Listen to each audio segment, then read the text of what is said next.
Bismillahirrahmanirrahim. Assalamualaikum warahmatullahi wabarakatuh. Alhamdulillahil azizil ghaffar.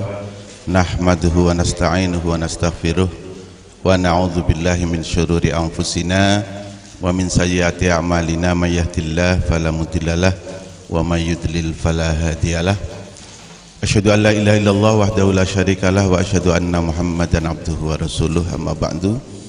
Yang saya hormati Ketua Cabang beserta pimpinan cabang yang lain yang hadir pada kesempatan kali ini, Kepala SMK Muhammadiyah Majenang, Ustadz-ustadzah dan karyawan.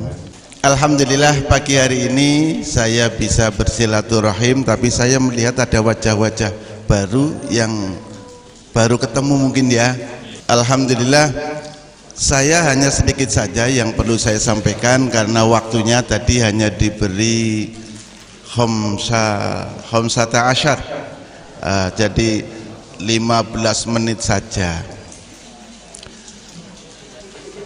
Kita bekerja di amal usaha Muhammadiyah ataupun Muhammadiyah memang lebih dikenal dengan beberapa sebutan.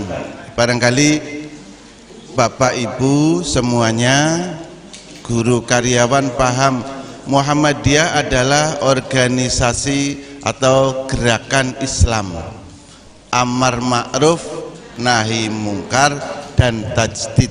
Jadi Muhammadiyah dikenal dengan harokah Islamiyah, harokatud dakwah, dan harokah tajdidiyah. 3 kategori yang disematkan di dalam Muhammadiyah. Harokah Islamiyah artinya gerakan Islam. Yang namanya gerakan itu ya harus selalu bergerak, tidak hanya waktu-waktu tertentu tok ya Ustadz Sam ya, Masya Allah ya, jadi harus selalu bergerak, selalu open. Ustadz Saiful, Ustadz Maskul, dan semuanya yang di pimpinan cabang Muhammadiyah bergerak untuk menghidupkan dakwah Islam ataupun harokah Islamiyah, karena ini organisasi Islam. Jika kita sudah memasuki dalam organisasi harokah Islamiyah di Muhammadiyah, otomatis insya Allah ini kalau bergerak semuanya Muhammadiyah itu akan lebih besar, insya Allah, amin ya robbal. Tapi kalau yang bergerak itu hanya satu saja atau 2, 3, tidak semuanya, ini ada 80 lebih orang, luar biasa, bisa mewarnai wajah Majenang. Yang dari Cimanggu juga banyak ya. Nah, ini ada warga-warga Cimanggu ya. Kemudian yang kedua adalah harokatud dakwah, al-amru bil ma'ruf wan nahyi 'anil munkar. Gerakan dakwah amar ma'ruf nahi munkar. Siapa yang harus menggerakkan? Karena ini harokah, ya kita semuanya. Ketika man ra'a minkumul munkaro fal yughayyirhu biyadihi, tahu kemungkaran, ya yuk bareng-bareng kita rubah. Jangan hanya umpamanya 1-2 orang saja, semuanya bergerak. Namanya saja harokah, harokatud dakwah, harokatu al-amri bil ma'ruf wan nahyi 'anil munkar. Ya, bergerak semuanya, membetulkan kata Nabi, ketika tahu ada yang mungkar harus biyadihi, dengan tangannya. Bahasa dengan tangannya itu mungkin dengan kekuatannya, dengan powernya ya. Kita tahu anak kita tidak sholat, tabok gitu kan ya.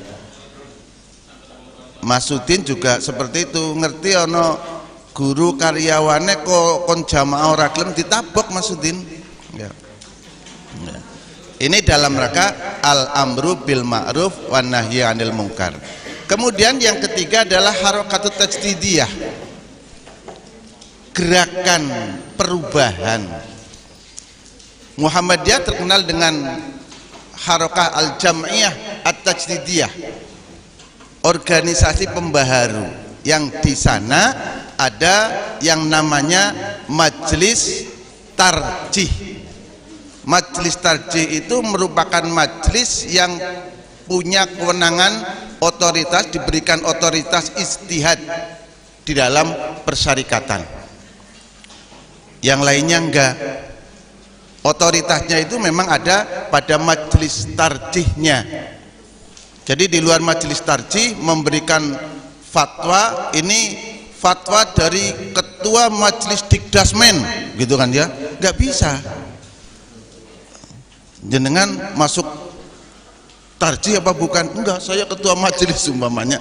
Jadi yang punya otoritas kewenangan penuh sesuai dengan ketetapan PP Muhammadiyah ya tarjih itu. Ya, dengan tarjih adalah untuk mencari dalil yang paling arjah, yang paling rojih, yang paling benar. Dan Muhammadiyah dengan majelis tarjihnya itu sifatnya juga punya sifat terbuka. Ya, jadi artinya apa? Tidak menutup kemungkinan kalau ada apa itu dalil yang sudah diputuskan kok bertentangan dengan dalil yang lebih rojih, yang lebih kuat, maka akan dilakukan evaluasi kembali. Jadi bahasa Majenange ora keng mekukeng. Kang mekukang tahu? Ya pokoknya ora. Tidak seperti itu. Penteng gepeng. Cara Mbak Anis senengnya sing atos. Udah atos. Jadi dia bersikuku tidak. Maka Muhammadiyah bersifat, jadi majelis tarjih itu adalah terbuka sifatnya, sehingga panjenengan mau mengajukan boleh, nanti akan dilakukan berikutnya, mungkin dianulir dan di sebagainya, itu di majelis tarjih. Dan juga bersifat toleran, artinya majelis tarjih itu juga menghargai keputusan-keputusan jam'iyah ad-diniyah, organisasi keagamaan yang lain. Kalau umpamanya ada saudara kita, tetangga kita memutuskan itu, ya monggo, selagi berdasarkan ar-ruju' ilal Quran was sunnah. Makanya dalam hal prakteknya, maka tajdid itu merupakan salah satu gambaran daripada tarjih. Jadi tajdid, pembaharuan, merupakan gambaran daripada tarjih itu sendiri. Sehingga tajdid, kita sudah mengenal tajdid itu dalam Muhammadiyah itu ada dua macam. Yang pertama di bidang akidah, di bidang ibadah, ini yang ada pada diri kita. Jadi memurnikan akidah kita.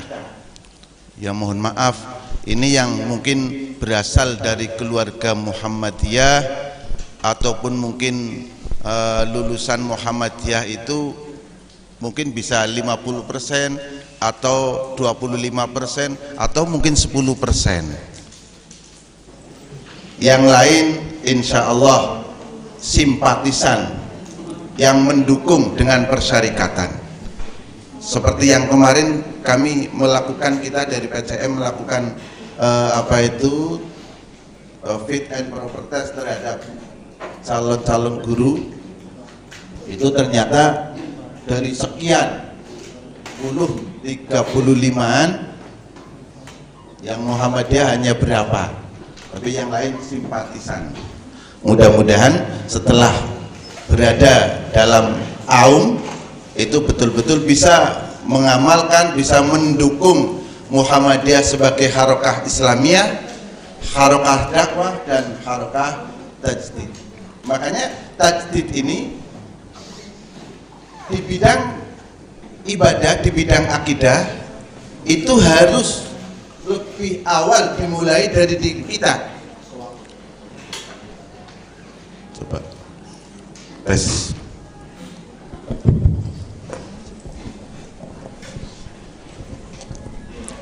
tajdid di bidang akidah itu dimulai dari diri kita, dari keluarga kita. Jangan sampai kita itu sendiri di bidang akidahnya juga si delewer ora genah kalau ngidul. Umpamanya contoh yang ada di masyarakat kita, ketika kita itu umpamanya malam Jumat apalagi malam Jumat pada paham ya. Jadi kita pun juga ada semacam pemahaman malam Jumat Kliwon. Ketika malam Jumat Kliwon, anak-anak kita aja lunga-lunga apa maning karena wit ringin baik anak-anak kedurwo bahasanya mular ya kan? Kalau Jumat Kliwon gitu kan. Atau mungkin kita itu masih ada sebagian yang ketika akan menikahkan anaknya itu juga harus berhitung dengan weton. Tajdid di bidang akidah, maka kita harus betulkan dulu akidah kita. Contoh umpamanya, barangkali banyak yang bisa berjanji ya, sing berjanjian banyak. Ada tawassalna bi bismillah wa bil hadi rasulillah wa kulli mujahidin bi adil ya Allah. Irfa. Tahu nggak artinya? Asal melu. Bahasa Majelang asal mangaptok gitu kan ya. Tawassalna itu artinya apa? Tawasul. Saya bertawasul dengan bismillah ya. Yang kedua tawasul itu apa? Tawasul itu menjadikan wasilah, menjadikan perantara. Dengan bismillah oke.